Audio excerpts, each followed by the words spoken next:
and welcome back to the next video in this extended series of videos released in succession, providing a full read-through of every witness statement from the UK trial between Johnny Depp and NGN. A special thank you again to Les from Spiritually Empowered Coaching for providing the voiceover for all the female statements. I hope you find this series informative, and here we go. John Christopher Depp II and News Group Newspapers, Dan Wootton. This is the witness statement of Whitney Henriquez.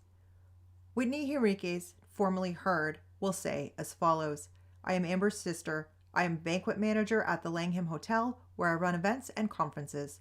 The facts and matters set out in the statement are within my own knowledge and unless otherwise stated, and I believe them to be true. Where I refer to information supplied by others, a source of the information is identified. Facts and matters derived from these other sources are true to the best of my knowledge and belief. I make this witness statement in support of the defendant's defense of these proceedings. I first met Johnny Depp briefly during Amber's press tour for the Rum Diary in 2011, but I did not know that Amber and Johnny had started a relationship. When they officially started dating, I met him sometime after that in 2012 when Amber hosted a dinner party at her house in LA to properly introduce him to me as her boyfriend. I remember thinking that Johnny seemed very sweet. He seemed shy and timid. I think he was nervous, perhaps about meeting her family. I liked him. He was interesting and interested, and I enjoyed getting to know him. I was surprised how much I liked him because I really didn't like Amber's previous partners. At the time, he said he was sober and was drinking a lot of tea and non-alcoholic Beck's beer. Johnny and I became really close. We became like brother and sister, and Johnny called me sis. Over the years, we all spent a lot of time together. I lived with Amber for a period when they first dated and later lived with them in the Eastern Columbia for a period of time in 2014 to 2015. Their relationship was tumultuous from the very start. I wasn't aware of the violence at the beginning, but I do remember Amber talking about them having big fights and being concerned for my sister. Amber told me that they would verbally fight, sometimes for days on end, and then go days without speaking to each other. He would leave her these long, loving voice messages, which she sometimes would play for me, and they would reconcile. Despite my concern, I really liked Johnny, and we got along really well, at least in the beginning. There were other things that also worried me. He really didn't like her working, and this got worse the longer they were together. They would both tell me about fights which started about her taking film roles. I remember talking to Johnny about it and him saying, I don't know why she even has to work. I'll take care of her. I'll take care of you and your parents. I remember thinking how crazy it was that he was offering to pay for all of us just so he could get her to stop working. I also remember talking to them both about the fight they had about the fact she wouldn't take the credit card he wanted to give her. He said, I want to look after my girl, but she wanted to keep working and pay her own way. Amber was really independent and proud of it. I also remember him getting upset about the dresses she would wear to events. For example, I heard them have a fight about the dress she wanted to wear to the Art of Elysium Gala in 2014 and him making her change into a dress that was less revealing. It was this period that his stylist, Samantha McMillan, also became Amber's stylist. Amber and I talked about it at the time. I told her Johnny is keeping all of it in-house, and we discussed how it was his way of controlling what Amber wore. Her styling definitely changed. Johnny was incredibly jealous and possessive and was threatened by her former partners and co-stars, both men and women. Both Amber and Johnny talked to me about it after their fights. It became such a problem that he would start a fight about every job she took. For example, I was with them in Brazil in September of 2015 when they had a huge fight because she and I were leaving early so she could do a screen test for Aquaman. I remember his assistant, Nathan Holmes, and I joking about the fact we hoped she didn't get the role because Johnny would go crazy when he saw a picture of Jason Momoa, her co-star. But there are many examples of this. Many of their fights stemmed from his jealousy. Amber told me that he would get paranoid and take her phone and go through it, sometimes smashing it or destroying it. She was constantly getting new phones because Johnny would trash her phone. I remember she once told me that he even threw it out the window. Johnny was also verbally abusive. Even when he was sober, he could insult her and say he loved her in the same sentence with equal amounts of passion. I remember him often saying, effing ugly, see you next Tuesday, you fat whore, but God, I effing love you, and things like this. Johnny would go into these rages. He would get focused on something, become irate, and they would get into these huge fights. When drugs were involved, it was obviously worse. For example, we were sitting by the fire on a camping trip in Hicksville in June of 2013, and I had seen Johnny smoking Mary Jane, and I understood that he was doing Whitey stuff too because of the fact that his assistant, Nathan Holmes, had brought Whitey stuff. This was one of Nathan's jobs, to ensure Johnny had whatever he wanted, and I saw lines racked up in his trailer. I went to bed before everyone else. The next day I got up and we were all cleaning up and talking about the night before. I asked, what did I miss after I went to bed? I can't remember who specifically told me, but there was a group conversation about the night before. I was told it might have been from Amber's friend Raquel, Rocky Pennington, but it also could have been another person in the group discussion. That it was sweet female friend of ours, Kelly Sue, gave Amber a hug or put her hand on Amber in some way. I was told that Johnny suddenly lost it in the middle of the party and flew into a rage, grabbed her by the wrist and said to the words of the effect, "Don't you effing touch my woman," and threatened her, saying, "You know how much pressure do you think it would take for me to break your wrist?" I was told that people were quite shocked by his outburst and that Amber had then tried to calm him down and took him back to their trailer. I went to see Amber after this. She told me about what happened, confirming what I had just been told about Johnny threatening Kelly Sue. I saw the aftermath. It was like a bomb had gone off in their trailer. The place was trashed, the furniture overturned, a lamp had broken, and so on. Amber told me that Johnny had done it during the big fight and that he had also ripped off her dress, which was her favorite of hers, a vintage sundress that she was wearing all the time at that time. I later heard from Amber that Nathan and Johnny had to pay the owners for the damage he had caused. This was in 2013. Another example is the painting incident of 2013, which I will address further below. I was often asked when they were fighting with either Johnny or Amber coming into my apartment to get me involved to help sort it out or calm things down. Or I'd be sent over to his house to talk to him after they fought. Johnny would go there a lot to his quote-unquote man cave, as we all called it after they had a big fight. It got to the point that my nickname became the marriage counselor. One example of this that I remember was after they had a fight in November of 2014. Amber called me to go talk to him. Johnny was at his place on the porch. He was supposed to be going to present an award at the Hollywood Film Awards that night, but he was refusing to go and he was drinking. I sat with him for hours talking to him about their fight while he sat there drinking. His sister Christy kept coming out to tell him that he had to leave, but he shooed her away. I think Christy blamed me for making him late and keeping him there, but I had been sent over to try to talk to him and encourage him to go to the awards. If I tried to leave, he'd say, "No, sis, stay and let's talk about it." He was very angry because Amber had auditioned for a part that he had not known about, claiming she was sneaking behind his back to get work. I remember saying to him, "Why does she have to tell you everything that she's doing?" He said, "Well, I've been in the business longer than she's been alive, and then she should listen to me." This was also another incident in which he said, "I can take care of her and all of you. She doesn't need to work." He would make out that he was trying to protect her, but it was obvious to me from their fights he just wanted control of her and didn't want her to work. Finally, Christy came out and said, "You have to leave. It's an award show." I later saw all over the news that he had gone and done the show, but was visibly drunk and slurred through his speech, which made international news headlines. I began to notice signs of physical abuse, like bruising or cuts or burns on her arm, and this was early on. When I first asked her about it sometime in mid-2013, she always had an excuse. She had bumped into this or that, or she had a mark on her arm from burning herself while cooking or using the curling iron for her hair. I didn't challenge her about it initially. We all fell in love with Johnny, and he was like a brother to me. I didn't want to believe that this person I loved was hurting someone else that I loved. Later, when she was more open about it after she left him, she apologized to me for not being honest when I confronted her and explained she was trying to protect him. One day, I can't remember exactly when, except that it was sometime after March, but before they got engaged in September of 2013, I saw that her face was swollen and she had a mark under her eye. I had my suspicions before, but it was clear to me that she had been hit. I confronted her about it in the kitchen. I said, "What the F is happening? You have to talk to me. I'm not stupid. I can see he's hitting you." She admitted to me that he had hit her, but at that time she was constantly putting on herself or blaming herself. She said she must have done something to annoy him or antagonize him. I told her she needed to leave because it wasn't worth it if he would do that to her. They weren't married and didn't have kids, so best to get out before it got any deeper. She did not want to leave and said, "I really love him, and we fight really hard, but we love even harder." This became a constant reframe from both of them. Johnny would say this to me when they talked about their fights. I had never seen my sister be in love like she was when she was with Johnny, and she didn't want to let go of it. From then on, I would notice things more often. She would sometimes have marks on her face or these weird cuts or burns on her arms, which were small and round. I remember thinking this was strange. We did talk about it from time to time, but it wasn't as if we went over in close detail every fight. There were many fights. Over time, I tried to intervene, telling her she'd have to leave. When they got engaged in September of 2013, I felt sick about it when she called to tell me. I told her that this was a bad idea, begged her not to go through with it, and said that she should end it because it wasn't going to get better. I asked her, "Why are you putting up with this?" and told her that him putting a ring on her finger was not going to stop him hitting her.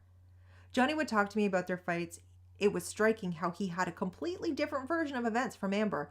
For example, he would claim to me that Amber had called him an effing pussy or a little girl. It was always things that she had said something emasculating to him, which he felt justified his rage. But when I spoke to Amber, she would say that absolutely did not happen. I think his drinking and drug use affected his perception and his memory of events. He would talk about blacking out, but he could also convince himself about how things went down, and you couldn't convince him otherwise. Amber sometimes recorded conversations with Johnny to be able to show him when he was sober what actually happened.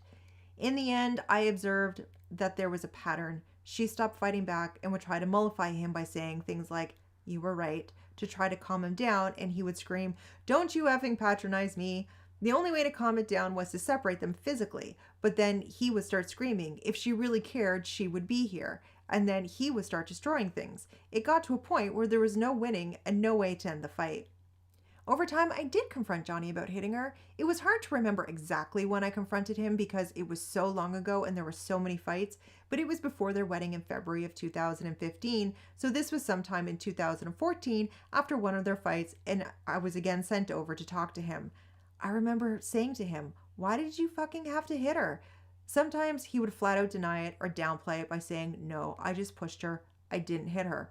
Other times, he would acknowledge that he had hit her but would try to justify it by claiming she hit him first or she called me a pussy and would say, "Sis, I just lost control." He blamed her for it, saying things like, "I just love her so much, but this is what she does to me," and never really took responsibility for it. Much later, Dad told me he had received a text message from Johnny apologizing for hitting her.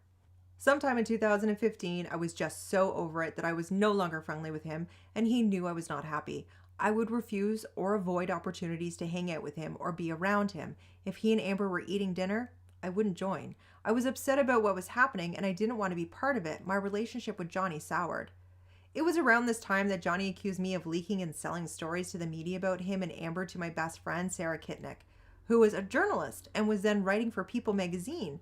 In fact, she was tipping me off about stories that other media outlets were going to publish about Johnny and Amber's upcoming wedding and warned me that other people were going to send helicopters over the wedding and things like this. It was not true I was giving or selling her information, but Johnny used my relationship with Sarah to accuse me of selling stories to the media. Amber believed him and was devastated. I was upset that she believed Johnny over me, and there was a long period in 2015 when I was estranged from Amber and Johnny because of this. Johnny's people even tried to get me to sign an NDA about their relationship. I was worried he was using it as an excuse to cut me out because I knew what he was doing and had been critical of his conduct and was telling her to leave him. I didn't sign the NDA, and I moved out. In this period when we were speaking and I was no longer living with them, I was perpetually terrified he would really hurt her and I wouldn't be there to help. Despite the separation from Amber, I continued to have conversations with Rocky Pennington and our friend Io Tillett Wright about our concerns about Amber and what was happening in her relationship with Johnny. Amber was increasingly isolated, which worried me. It seemed like Johnny was isolating Amber from her friends who were calling out what was going on. By then, Io Tillett Wright was banned by Johnny too. At some point in January 2016, I sought reconciliation because I was really worried about Amber and did not want to be cut off from her. I knew I had done nothing wrong and I was angry at Johnny, but I apologized just so I could be around and keep an eye on her. When I went over to see Amber to talk things through and reconcile, I remember being shocked when I saw her. She had lost so much weight in the months that we had not been speaking. It was awful. The stress was taking its toll. I saw that she was emaciated and that she told me she had recently been suffering with shingles, anxiety attacks, and heart problems. I was relieved when she finally filed for divorce and a restraining order. What is apparent to me now is that by not intervening more aggressively, I think I facilitated the problem. In hindsight, I wish I had called the police, but those of us who were privy to their life with Johnny, myself, Io Tillett Wright, Rocky Pennington, and others, were all extremely aware about the need to protect their privacy and avoid publicity. We knew that calling the police would cause an international media incident and media circus for them both. Amber was still trying to protect him and to help him beat his addictions. I remember thinking she would not have forgiven me if I had called the police and disturbed her ability to help get him well. We all wanted him to get better. I wanted him to get better too, but at the end of the day, he was just hurting my sister. Over the course of the relationship, I saw and heard many fights and was told by Amber about numerous incidents of violence. I address here the events that I am told are particularly relevant and issue to these proceedings. I was present for some events or can explain what I was told about these events by Amber, Johnny, or others at the time and since.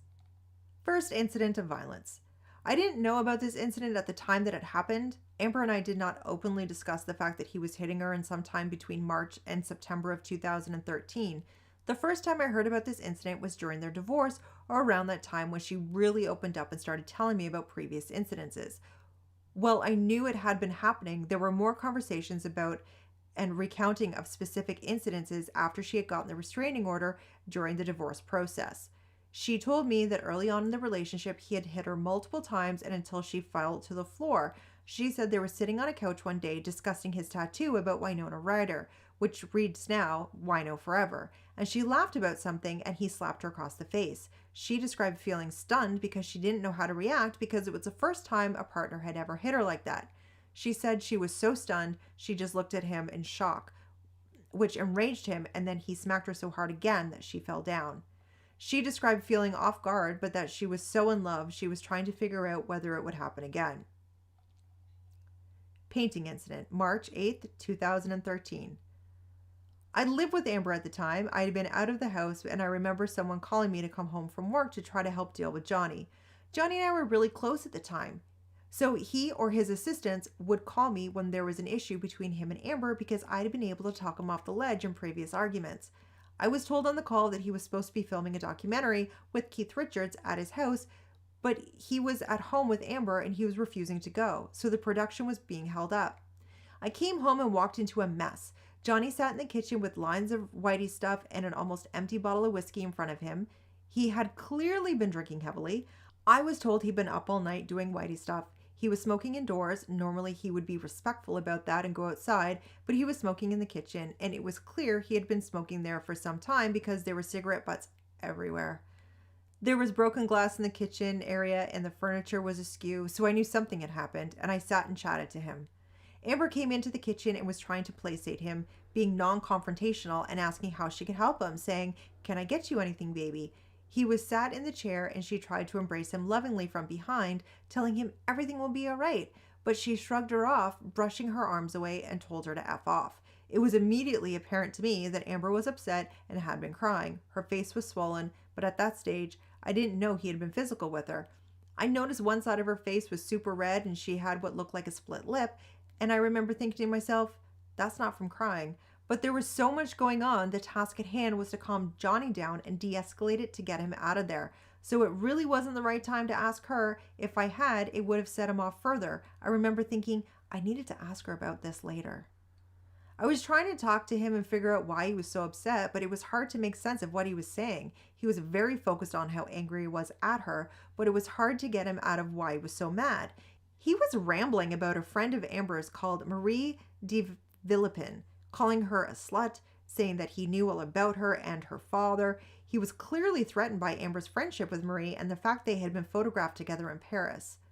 Eventually, I managed to get out of him that he had been upset about the painting on the wall by Amber's ex, Tessia Van Ree. At some point, I did walk around the house and saw that the painting had been taken off the wall. I didn't look at it closely at the time, but Amber told me a few days later that he tried to burn it and, when that failed, scratched out her signature to read Tessia Van P. Johnny was very threatened by Amber's ex-partners and especially Tessia, I think because she was a woman. He was upset the painting was on the wall and he had convinced himself that Amber was having an affair with Tessia. I said words to the effect of, "So what about the painting on the wall? You're in her bed." And he kept deflecting it, saying things like, "I don't know. She could be in her bed." You just couldn't reason with him. He made things up and convinced himself that he was right to justify his anger to Amber and told me I went through her phone and saw text messages. We tried to explain to him that it was not true. One of us, either myself or Amber, even went through her phone and tried to show him her text messages with Tessia to show that there was nothing suspicious in them. but he wouldn't even look at it. He was so convinced that he didn't want to be confronted by the evidence that proved otherwise. The truth didn't matter.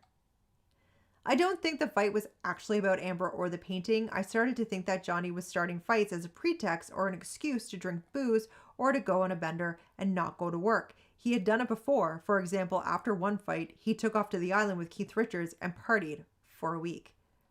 I sat with him in the kitchen for 4 hours trying to reason with him and get him to go so they could go finish the filming.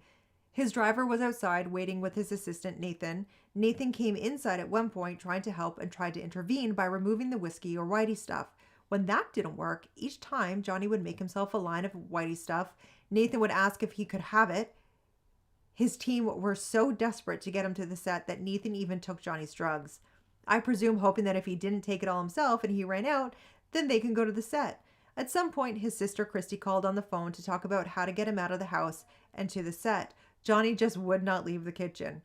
At some point, hours and hours later, I convinced Johnny to leave. I kept placating him and trying to make him forget about the fight with Amber and focus on going to support his friend Keith. He finally agreed to go, but he insisted Amber has to come. Amber has to be there. We drove over together. We were in the car on the way there, and he had the music blaring. I was in the front seat. I looked back, trying to hear what they were talking about over the music, and he was smoking with the window open. I don't remember what it was said, but he suddenly held Pistol, Amber's dog, out of the window. I remember freezing because it was so effed up, and if Pistol had wriggled, he would have dropped her, and that would have been it. I remember Amber was crying, saying, "Please, baby, please let me have Pistol." Johnny was laughing this awful, evil laugh and was shouting and teasing her about dropping her dog out the window. Amber was pleading with him and somehow managed to get the dog back. Johnny was laughing and joked, maybe we should put her in the microwave. It was really dark and messed up. I remember when we arrived, he waltzed into the house and to the filming as if nothing had happened. I remember watching everyone being so openly annoyed, rolling their eyes, but no one said anything to him. I was surprised that no one seemed shocked by his behavior. Amber went outside to talk to Christy. I could see Amber was crying and had her face in her hands, and Christy was speaking with her arms crossed over and was stone-faced. So I walked over to see what was happening. Christy asked me to give them some privacy, and Amber agreed, so I left them to it. I then went home, but Amber stayed, so I didn't get a chance to talk to Amber in detail at the time about their discussion with Christy or what happened with Johnny before I had arrived at the house that day, but I remember being worried if this is what we were to expect of Johnny going forward now that he was not sober. All this happened before I knew there was physical violence. I didn't see her for a few days after this because she stayed over at his and didn't come home. I asked her about what I'd seen on her face that day, and at some point soon afterwards, but she dodged the question, saying she was just really upset and didn't want to push it. It was only sometime after this, but before we traveled to London in September of 2013, that I confronted her about a mark on her face. It was only after that she started to admitting to me that he had hit her when I would confront her about a mark or bruise I saw. Plane incident, May 2014. I was not on the plane, so I did not see when Johnny kicked her, but I heard about it a couple of days later from Amber and Savannah McMillan, Amber's friend, who had been on the plane with her, and discussed it with Io Tillett Wright, who was with Amber when she got back to LA. At that time, Amber told me that Johnny was upset about her taking this job in New York on the Adderall Diaries. Amber told me that they were due to fly back together from Boston to LA and have the long weekend together, but there was some fight about her work on that film. She said he was not speaking to her and that she had to contact his assistants to see whether she should still go. They said that it was fine, so she went along. She told me she had no idea what she was about to walk into. Savannah was on the flight and told me that it was clear Johnny had been drinking and was almost immediately having a go at Amber about James Franco, her co-star in the Adderall Diaries, taunting her about him. Savannah said she was sat in the front of the plane and she said that she could hear what was going on but didn't know what to do. Amber told me at some point she had tried to walk past him and that Johnny had kicked her to the ground. Amber was really embarrassed and upset that Johnny would do that to her in front of other people. Amber also told me that when they landed back in LA, they were delayed at the airport because Johnny couldn't get off the plane because he was so effed up. She told me she didn't go home and instead went to stay at the Chateau Marmont Hotel because she was scared of going home. I remember at that point, the discussion I had with Amber about how to handle what had happened was still more about how he needed to get clean rather than about the violence, which Amber saw as a consequence of his drug and alcohol abuse. It was after this that he agreed to see Dr. Kipper and had a sobriety nurse. Bahamas, August 2014. I remember when they went to the island for him to detox, they were often hard to reach when they were on the island, but Amber told me about it when she got back. Amber told me that it was the worst experience of her life, at that point, at least. She described to me he had gone cold turkey and that he suffered violent tremors and fits. She said he was hallucinating, wetting himself, and had wild mood swings and behavioral changes. She said in that moment he was crying and saying how much he loved her and that she was the best thing to ever happen to him. The next, he was violent, shoving her around and throwing things at her. In this conversation at that time, even though she admitted to me that Johnny had been violent with her, she explained it away as being a product of the drugs and detox, that she had to deal with it because she was standing by him and trying to get him to get better. There was always an excuse. Australia, March 2015. I was not in Australia, but Amber told me about this when she got back to LA, at least in headline terms. I saw her when she got back to LA. She sobbed telling me about the fight and what happened. She was not hiding the abuse from me at this point. I also saw her injuries. There was no hiding it. Her lip was swollen and busted up a bit, and she also had these horrible cuts on her arms, like gashes. And I asked her, "Is he coming at you with knives now?" She then told me that the cuts on her arms were from the broken glass that was all over the place from him throwing bottles and smashing glasses.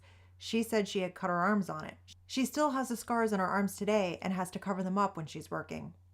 She told me he had been on a bender and drinking and doing drugs, this time ecstasy, and that he had hit her, and repeatedly. She explained that it was the most violent she had ever suffered from him. At some point, he had cut his finger somehow and it was writing on the wall with his own blood, and Amber showed me the pictures that she took of it. I remember thinking it was really messed up. This is like something out of The Shining or something. I remember her being really shaken by what had happened. Johnny came back and went immediately to start treatment on his finger. There were nurses around caring for his finger and treating him for addictions. I don't recall speaking to him about it in any detail, but I do remember there being any suggestion from anyone at that time that Amber had been responsible for what had happened to his finger. Los Angeles, March 2015, stairs incident. At this time, we were all living together at the Eastern Columbia building. I lived in Penthouse 4, which was next to Penthouse 3, where Amber and Johnny lived. Amber's best friend Rocky and her boyfriend were next door in Penthouse 1. My apartment was connected by a door to Penthouse 3 and was easily accessible to Johnny and Amber. She or Johnny would often come into my apartment to ask me to intervene in whatever fight they were having, hence my marriage counselor nickname. This particular night, Amber came in and she was crying and screaming, "Can you effing believe this? Your brother is effing cheating on me." Johnny and I called one another brother and sister. This argument was sparked as Amber said that she had discovered Johnny had been cheating on her with a woman called Rochelle Hathaway. Apparently, this had been going on for some time and even after he and Amber were married. I didn't know how she knew this, but I went to find Johnny to talk to him to figure out what was going on. I was sober because Amber woke me up and got me out of bed. I went into Penthouse 5. What happened next was extremely shocking for me, so it's difficult for me to remember the exact sequence of events. However, to the best of my recollection, Johnny had an almost empty bottle of whiskey in one hand, drinking in the kitchen downstairs. He was drinking whiskey even though his sobriety nurse, Debbie Lloyd, was there with him. I walked down the stairs toward him, and he was not making much sense, but he was shouting denials and making it about Amber, saying she was effing so-and-so, she made me do it, and so on. Amber came in and was on the mezzanine level and was screaming at him, "F you." Johnny was on the ground floor screaming verbal abuse, saying that she was a whore and that she was an ugly old see you next Tuesday and that no one would find you attractive if they knew how many men you went through. I went back up to the mezzanine trying to calm her down and de-escalate the situation. Johnny was on the ground floor with both of his security guards. He threw a Red Bull can at us and it hit his sobriety nurse, Debbie. It was really alarming to me that his security team did not intervene earlier. He was shouting, "F you bitches, you see you next Tuesdays," and then started coming up the stairs towards us, yelling at us. He came up the stairs from the kitchen to the mezzanine level. I was on the top of the stairs at the mezzanine level, and I stood with my back to the stairs, facing Amber, but between them. I remember being worried that I was near the edge of the top of the stairs. When he got to the top of the stairs, he was pulling me backwards so he could get to Amber. I remember being scared because I was worried that I would fall backwards and fall down the stairs. Johnny reached out and shoved me out of the way to lunge at Amber, reaching out to try to hit her, and instead struck me, hitting me in the arm. Amber suddenly lurched forward and hit him and said, "Don't hit my sister." I didn't see exactly how Amber hit him, but it didn't seem especially hard. It was just enough for him to lose momentum. She was trying to protect me, and I think it probably stopped me from being pushed down the stairs. There was a struggle with me stuck in the middle of it, and he really went for Amber. Somehow I was pushed out of the way so I wasn't between them, but I was standing right there next to them when Johnny grabbed her by the hair with one hand, and I saw him punch her repeatedly in the head with his other hand multiple times. I was trying to push my way in between them to stop Johnny from hitting Amber when Travis, Johnny's security guard, stepped in to pull them apart. The security guards had been at the bottom of the staircase, only then they intervened. We were separated, and I immediately took Amber back into my apartment, penthouse 4, to make sure she was okay. From my apartment, I could hear someone breaking and smashing things, and Johnny screaming, "Effing see you next Tuesday. You effing whore. I hate you." At some point, the noise stopped, but I didn't go to see what happened. Instead, I took Amber back to penthouse 3 so she wouldn't have to listen to what was happening, and stayed with her there and made sure she got to sleep. The next morning, I went to penthouse 5 and saw that the place had been ransacked. Shelves had been ripped off the wall, and racks of Amber's clothes had been pulled over. Things were taken out of boxes and thrown all around the place. I took photos of the damage and had a text exchange with Kevin Murphy, the estate manager, which I exhibit at WH1, page 2 to 6. It was Kevin's job to repair that sort of thing. By the afternoon, it was cleaned up as if nothing had happened. Thailand and Malaysia, August 2015. Johnny and Amber took their honeymoon trip on the Eastern Oriental train in Asia. When Amber got back, she told me they had a couple of fights on that trip. She said there had been a fight on the train where he had pushed her and smacked her around, and another separate fight in a hotel. I don't recall anything more specific, but she definitely told me on their return that they had fought and he had hit her. Los Angeles, December 15th, 2015. Towards the end of 2015, things have gotten worse in their relationship. As I explained, there was a long period in 2015 when I was estranged from Amber and Johnny because Johnny had falsely accused me of leaking and selling stories to the media. Amber and I weren't really on speaking terms in December when this incident took place. However, I do remember going over to the Eastern Columbia building around that time to collect some of my things. I had moved out and was staying with my boss, but had left a bunch of things there. I remember seeing that the bed was disheveled. It had heavy wood frame, and I noticed that a splinter there was a chip in the wood. There was blonde hair and blood stuck in the splinter of the bed frame. I had not heard about the fight on December 15th, 2015 at that point because Amber and I were not speaking at that time, but I was immediately alarmed. I remember imagining what kind of force it would have taken to do that because it was such a heavy and solid frame. I don't remember exactly what day it was, but on or around December 15th, 2015, I didn't think to take a picture of it. In fact, I didn't think we would ever have to document this. At this time, I wasn't speaking with Amber, so I didn't immediately raise the particular incident with her, but I remember being very worried and resolved to figure out a way to reconcile with her. I reached out to Amber soon after this, and we reconciled a few weeks later, sometime in early January of 2016. Sometime before the Art of Elysium charity event I was working on. I remember going over to see her at the Eastern Columbia. I hadn't seen her for months, and I remember being shocked by how different she looked. She had lost so much weight. I assured her I had never sold any stories to the media. Johnny came in, we were in the penthouse kitchen, and he was really off his face and gave me this huge hug saying, "Sis, we've missed you." It made my stomach turn, but it meant I could be near Amber and part of her life. But even after that, I was not comfortable being around Johnny. So I wasn't around much, and I didn't really have the opportunity to talk to her about what I'd seen in the apartment that day in December and what had happened then. It was only much later that I heard the detail about what happened in this incident. Most likely during the divorce, Amber told me that he had grabbed her by the hair, pulled her hair out, punched her, and headbutted her, and had almost suffocated her on the bed. She said she had to go on TV the following day and had to have hair and makeup cover the injuries.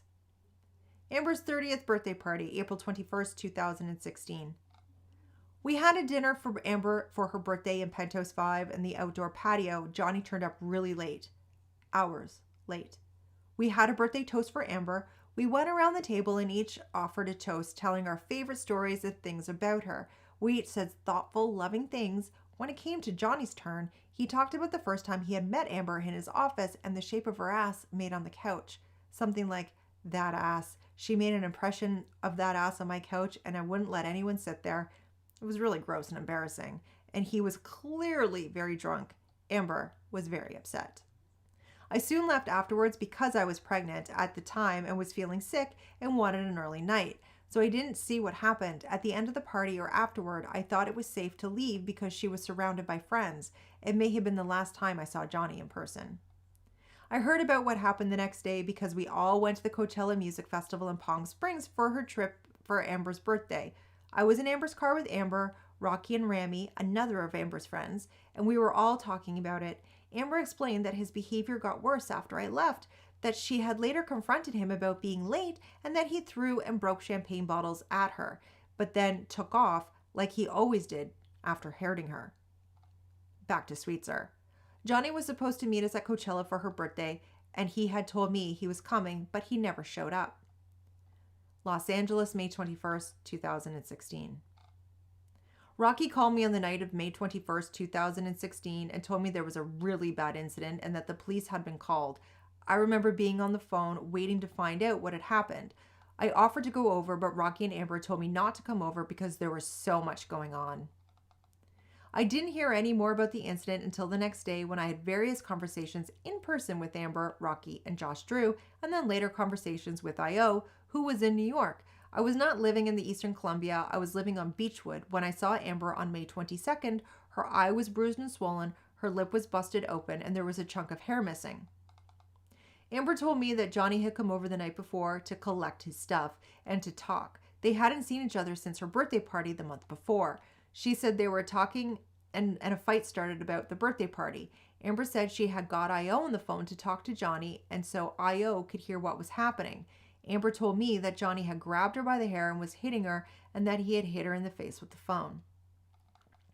I later spoke with IO about it, and he told me he had heard crashing around, Johnny being aggressive, and Amber crying and screaming, pleading with him to stop. And so he said he had hung up and called the police. He told me how scared he had been hearing what was going on, and all that he could do was hang up and call the police. Rocky told me she went over and caught the tail end of the fight and tried to stop Johnny standing between him and Amber, and that he had shoved Rocky too. I don't know if or how Johnny was alerted to the police being called, but Rocky and Amber told me his security got him out of there before the police arrived. Rocky said Amber had been very distraught and was scared about speaking to the police. Amber told me that she said nothing to the police. After all this, she was still trying to protect him. Conclusion. I was so relieved when Amber finally left Johnny. Looking back on it, I feel bad I didn't do more to intervene. We love Johnny so dearly, and in some ways, we still do. Even after all this ugliness, we were all trying to protect him and hoped he would get better. At the same time, Amber and Johnny are both very powerful forces, and you couldn't make either of them do what they didn't want to do.